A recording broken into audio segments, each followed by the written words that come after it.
How are we going today, folks? We're back with another episode of Baking Geek, and today we're going to be making sweet pastry, short crust, sweet bread, whatever you want to call it. It comes by a few different names, but I find this recipe, I've done many sweet pastry recipes over the years. This is my favourite one. And you find when you work in a lot of patisseries or a lot of pastry shops, bakeries, whatever, you come across certain recipes sometimes, and this one's really stuck with me. Okay, like I said, I've used many recipes over the years. This one's my favourite. And when you start developing like your quiver of recipes, so to speak, there's certain ones that stick out, you know, that you'll never veer away from. This is one of those. This is a good stable recipe. It works day in, day out. It is a great recipe. Okay, so I'm going to flash it up on the screen. I'm not going to bother talking about it too much. It involves a lot of butter and a lot of sugar. I think I've probably done too much here, but I'll probably half the recipe, and that's the one I'll flash up on the screen. I've doubled this one. It's going to be a big one. But anyway, let's get into it. So every time you do like a sweetbread, you're best off, look, I'm using a beater here. I'm not even using a dough hook. So I'm just going to click it over first gear. And the butter's been out of the fridge for a little while, still a little bit firm. What I'm going to try and do is combine the butter and the sugar together so that there's no more butter lumps through the mix. Then I'm going to add the first lot of flour. This is actually a two-stage flour job. So the first stage of flour is going to go in, and then we're going to pop in a couple of eggs, not much, and then the rest of the flour, and that's going to suck up all that butter sort of thing. So, but basically we want to work our butter properly. No lumps. Anyway, the first lot of flour is going in, and that's probably going to help clear a lot of these butter lumps as well.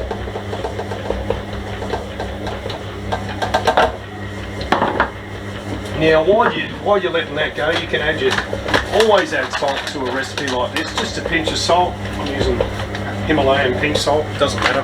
Use whatever you want. The other thing is a good quality vanilla. Make sure you buy good quality vanilla.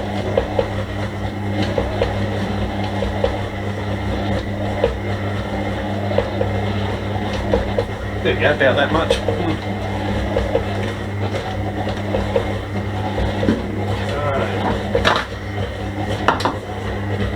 Starting to get pretty thick now, and I can see a lot of the butter lumps have cleared.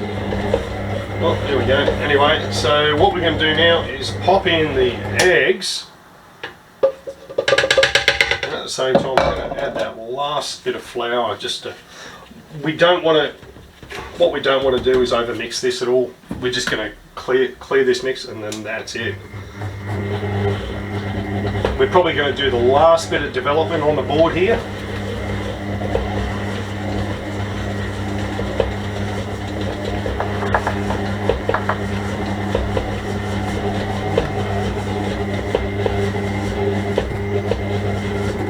Now I can hear the mix is starting to labour now.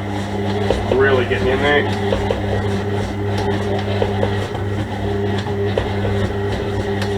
That's it. I'm going to finish this up on the board now. Right. Drag all that away from the beater. You could use a dough hook if you wanted to. Doesn't matter. This is probably the quicker method. My God, that is a big recipe. Fill the bowl. Alright, let's go. I'm going to dump it out.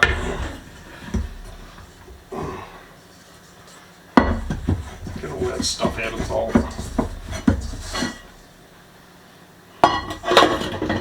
And we're just going to work the rest of it just on the bench here.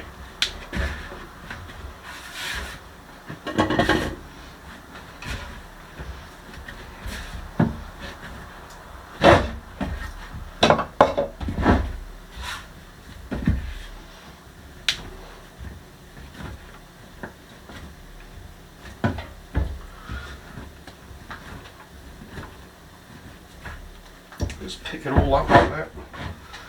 Just grab a scraper. Scrape it all up. Make sure it all goes in.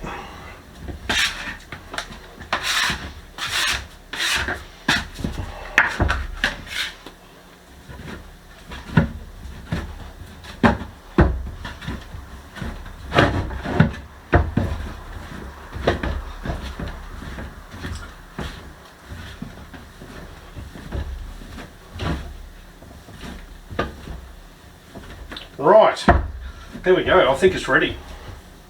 Now you could use this straight away, I guess, but what I'm going to do is I'm going to stick it in the fridge and let it firm up a bit. I'll actually like it really cold and hard when I go to roll it out. That way you get the best result out of it. Okay, so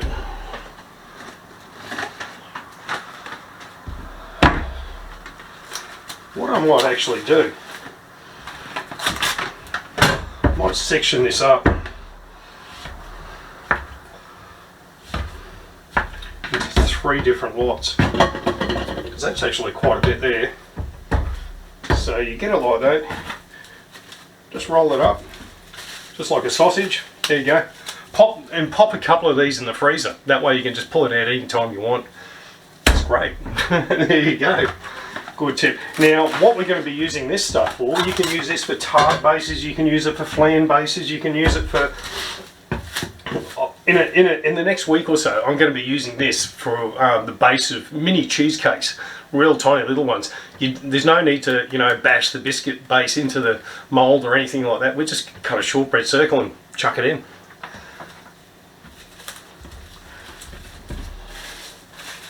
There we go.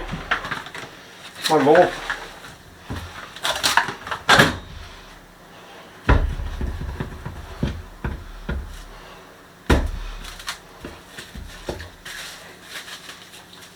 There we go, folks.